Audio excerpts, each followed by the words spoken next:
mkuu wa chama, kuna umuhimu ya kutilia mkazo mengine ambayo pengine hajawekwa katika kumbukumbu za katiba, kumbukumbu za chama. Kwa mfano, yuko bwana moja anatembea kila sehemu ya Kenya kusema yeye ako katika harakati za kuunganisha nchi. Well, we want to tell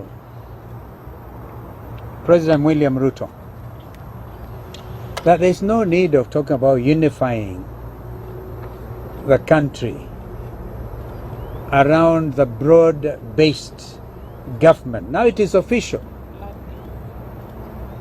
The broad-based, blood-based government, blood-based, all right,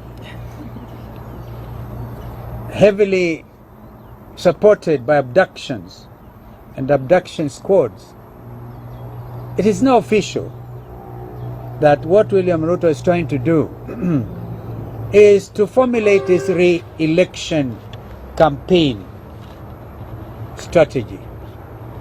We want to tell him the country is so united, more than ever before.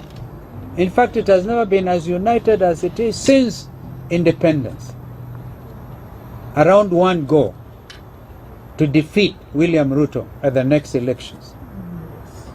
So asijisumbue sana kusema naunganisha nchi. Nchi imeunganika. Wakenya wako sawa, wako katika hali tahadhari. Huwezi ukajisifu na kujipiga kifua na kusema eti wewe utahakikisha kwamba after 2032 wewe mwenyewe utabadilisha katiba na kuhakikisha Ruto anaendelea na uongozi wa nchi. Kwa hivyo tuache kuandaa wananchi. This is the essence of democracy. I repeat, as I've done before, that taking over the leadership of this country, Executive Order number 1, do away with housing levy taxes. Yes. They are unconstitutional. They are almost an abomination. You don't take public land, give it to your friends. You're selling steel and cement to them. You've even taken over Baburi cement under conditions that are questionable. And then you call that free housing, affordable housing. So like Donald Trump has done, issued so many executive orders. Sisi tunajiandaa na hiyo moja kwa sasa. We are very clear about it. Because the education system is a mess. Our health sector has been state captured by Andani. Remember, Andani is still hovering around. We have said, by the way, the one commission we have already started working on is the State Capture Commission.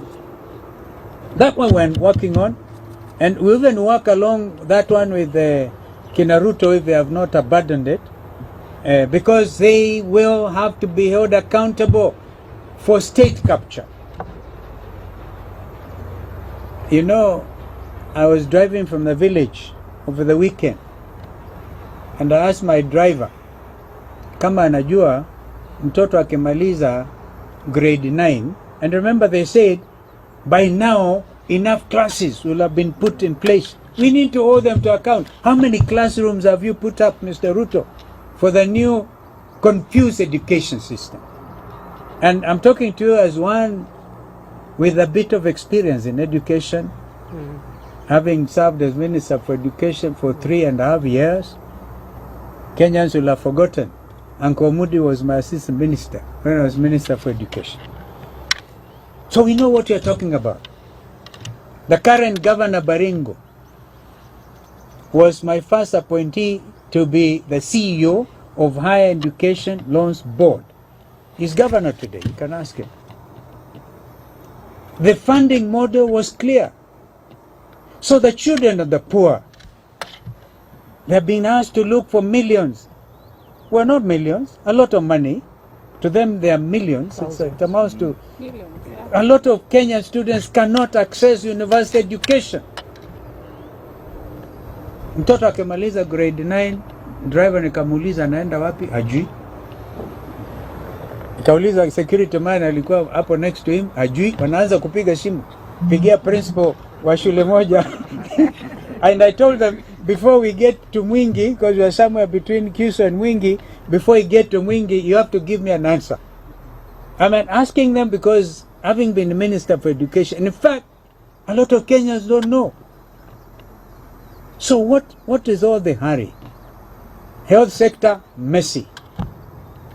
Education sector, messy. An average Kenyan, and I'm asking every Kenyan who has a payslip, every Kenyan with a payslip. If you now do not come out, because these are the middle class people who sat at their comfort zones and they saw Kenya Kwanza take over the reins of leadership. Now, if you feel the way all of us are feeling, make it your business to unite the country against getting William Ruto and Kenya Kwanza out of government.